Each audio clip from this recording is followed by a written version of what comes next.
तो hello friends, welcome back to my channel. तो friends, C programming के इस वीडियो सीरीज में आपका स्वागत है। तो बेसिकली फ्रेंड, इस वीडियो सीरीज में हम लोग काफी इंपॉर्टेंट टॉपिक को कवर करने वाले हैं। तो आई होप आपको जो पिछला वीडियो था वो भी पसंद आया होगा, क्योंकि उसमें हम लोगों ने काफी इंपॉर्टेंट टॉपिक को कवर किया था और एक प्रोग्राम को भी हमने रन करके देखा था, इंटरफेस पे लिख के देखा था, जो कि बेसिक सी प्रोग्रामिंग लैंग्वेज का जो सबसे छोटा प्रोग्राम होता है वो प्रोग्राम था। आज के इस टॉपिक में हम लोग डिस्कस करने वाले हैं डेटा टाइप को। तो डेटा टाइप के बारे में हम लोग कंप्लीट जानकारी लेंगे, कितने प्रकार के होते हैं, क्या क्या इसका रूल होता है। तो फ्रेंड, अगर आप इस चैनल पहली बार आए, चैनल को सब्सक्राइब जरूर कीजिएगा और बेल आइकन को प्रेस कीजिए ताकि हमारे वीडियो का नोटिफिकेशन सबसे पहले आप तक पहुंचे। तो फ्रेंड, हम लोग स्टार्ट करते हैं।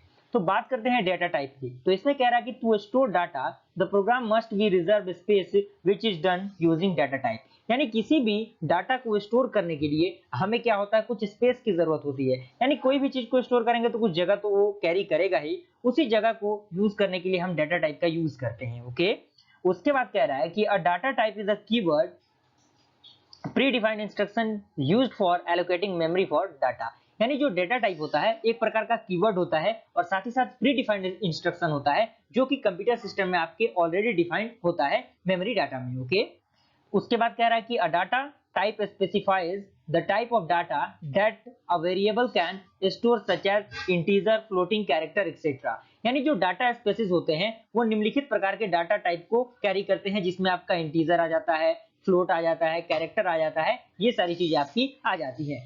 उसके बाद फ्रेंड, आपका पॉइंट कह रहा है कि it use for declaring defining variable for function of different type before to use in programme.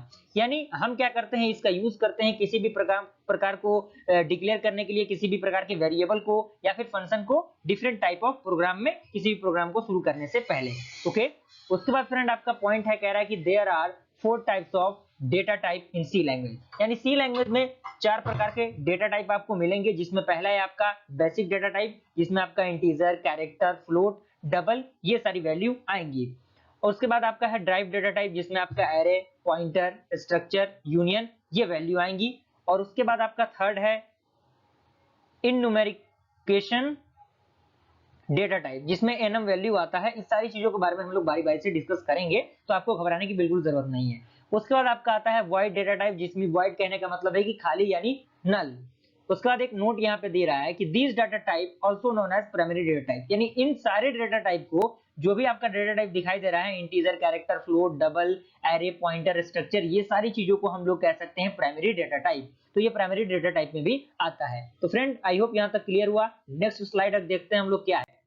तो फ्रेंड, ये जो चार्ट आपको दिख रहा है, ये चार्ट काफी इंपॉर्टेंट है आपके सी प्रोग्रामिंग लैंग्वेज को सीखने से पहले। अगर आप एक सी प्रोग्रामिंग लैंग्वेज सीख रहे हैं, तो उस कंडीशन में आपको इन चार्ट के बारे में पता होना चाहिए कि कौन सा वैल्यू कितने बिट्स को कैरी करता है, उसका रेंज क्या होता है, उसमें कौन से स्ट्रिंग यूज होते हैं। तो बेसिकली ये चार्ट आपको वो चीज बताएगा। तो इसमें कह रहा है कि size and ranges of data type with type क्वालिफायर्स। तो इसमें आप देख सकते हैं, ये टाइप है, ये साइज है, कितना बाइट्स आपका ये मेमोरी कैरी कर रहा है, रेंज है, कंट्रोलिंग स्ट्रिंग है। तो इसमें आप देख सकते हैं कैरेक्टर और साइन कैरेक्टर वैल्यू आता है, जो कि 1 बाइट मेमोरी में लेता है, जिसका रेंज -128 से 127 के बीच होता है, और इसमें स्ट्रिंग का यूज %c करते हैं हम लोग। उसके बाद आपका अनसाइन कैरेक्टर आता है, जिसका साइज 1 है और इसका रेंज 0 to 255 है, और इसका %c।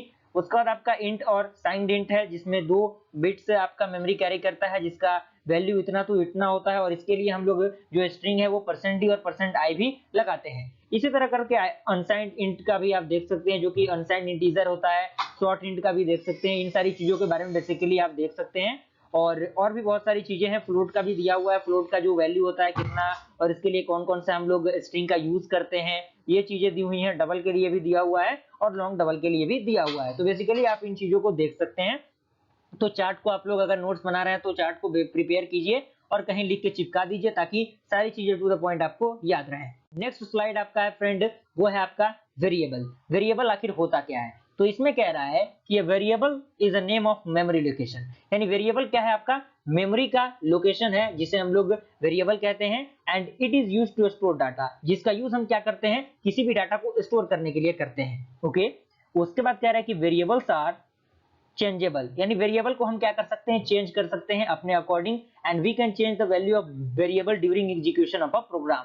यानी हम किसी भी वेरिएबल को चेंज कर सकते हैं एग्जीक्यूशन ऑफ प्रोग्राम के थ्रू। ओके, उसके बाद आपका पॉइंट कह रहा है कि it can be reduce many times ये कितने भी टाइम हम चाहें आसानी से इसे रिड्यूस कर सकते हैं। ओके, इसमें एक नोट कह रहा है जो कि आप लिखने की कोशिश कीजिएगा कि variable are nothing but identifier. Variable कुछ नहीं लेकिन एक प्रकार का आइडेंटिफायर है। ओके, और उसके बाद कुछ इंपॉर्टेंट रूल्स है जिसमें कह सकते हैं कि use to write variable name, यानी वेरिएबल नेम को लिखने के लिए कुछ इंपॉर्टेंट रूल्स होते हैं जिन रूल्स को समझना आपके लिए जरूरी है। जिसमें फर्स्ट रूल कह रहा है कि variable name contains maximum of 30 characters, यानी कोई भी वेरिएबल नेम होता है वो लगभग 30 कैरेक्टर को क्या करता है, कंटेन करता है। And variable name must be up to 8 character, और जो वेरिएबल नंबर होता है, नेम होता है, वो 8 कैरेक्टर को क्या करता है, कैरी करता है। उसके बाद सेकंड आपका है कि variable name includes alphabet and numbers. जो वेरिएबल नेम्स होते हैं वो अल्फाबेट और नंबर्स को क्या करते हैं, इंक्लूड करते हैं। And but it must start with an alphabet, लेकिन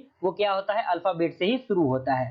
थर्ड आपका इसमें पॉइंट है कि it can not expect any special character, ये किसी भी प्रकार के स्पेशल कैरेक्टर को कैरी नहीं करता। ब्लैंक स्पेस एक्सपेक्ट अंडरस्कोर, यानी ये क्या करता है, ब्लैंक स्पेस को स्कोर अंडरस्कोर के तौर पे हम इसे लिखते हैं। उसके बाद फोर्थ नंबर है आपका it should not be a reserve word. ये क्या होता चाहिए, होना चाहिए, ये रिजर्व वर्ड नहीं होना चाहिए। और इसका एग्जांपल आप देख सकते हैं जिसमें रैंक 1 है, मैक्सिमम है, मिन आपका दिया हुआ है, स्टूडेंट ये अंडरस्कोर में हम लोगों ने लिखा है। तो ये बेसिक सा स्ट्रक्चर है, आप इसे लिख सकते हैं। ओके फ्रेंड, आई होप यहाँ तक आपको क्लियर हुआ टॉपिक। उसके बाद हम देखते हैं declaration of data type, declaration of variable.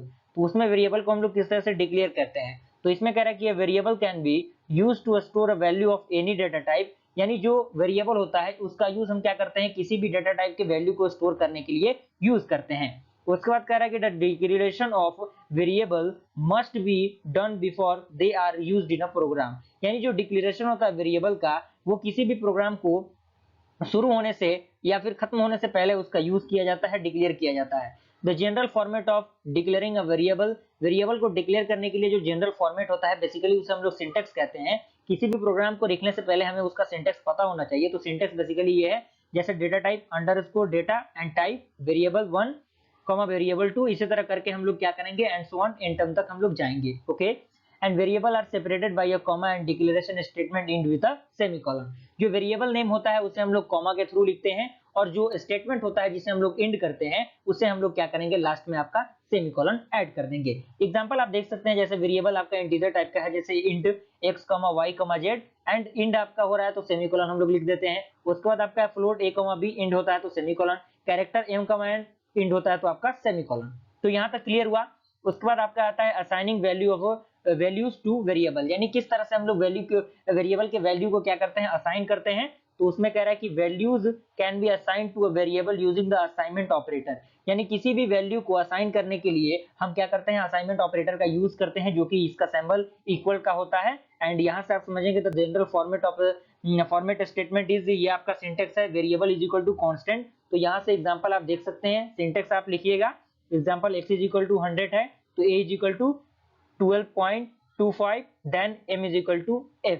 तो यहाँ आप कह सकते हैं कि we can also assign a value to a variable at the time of the variable is declared. Okay, and the general format of declaring and accessing value to a variable is, यहाँ से data type variable is equal to constant that int x is equal to 100। यहाँ पे क्योंकि आपका integer है, 100 जो value है वो इंटीजर है, लेकिन a का वैल्यू जो क्या है वो क्या है, फ्लोट है। तो ये float a is equal to कितना आएगा, 12.25, एंड कैरेक्टर आपका m और f क्या है, आपका कैरेक्टर है तो char m is equal to f। तो ये बेसिक सा स्ट्रक्चर है, सिंटेक्स है, आप सिंटेक्स को कंप्लीटली देख सकते हैं। फ्रेंड आपका लास्ट स्लाइड है जिसमें हम लोग टाइप ऑफ वेरिएबल्स को देखेंगे, और इसके अगले वीडियो सीरीज में हम लोग इसके और भी काइंड को देखेंगे। तो टाइप ऑफ वेरिएबल आप देख सकते हैं, 3 प्रकार के वेरिएबल होता है सी में। तो उसमें लोकल वेरिएबल होता है, ग्लोबल वेरिएबल होता है, स्टैटिक वेरिएबल होता है। तो इनके बारे में हम लोग डीपली जानेंगे नेक्स्ट वीडियो में। तो फ्रेंड आई होप ये वीडियो आपको पसंद आया, वीडियो को लाइक जरूर कीजिएगा, और चैनल पहले चैनल को सब्सक्राइब कीजिए। फिर मिलते हैं अगले वीडियो में, तब तक के लिए थैंक यू।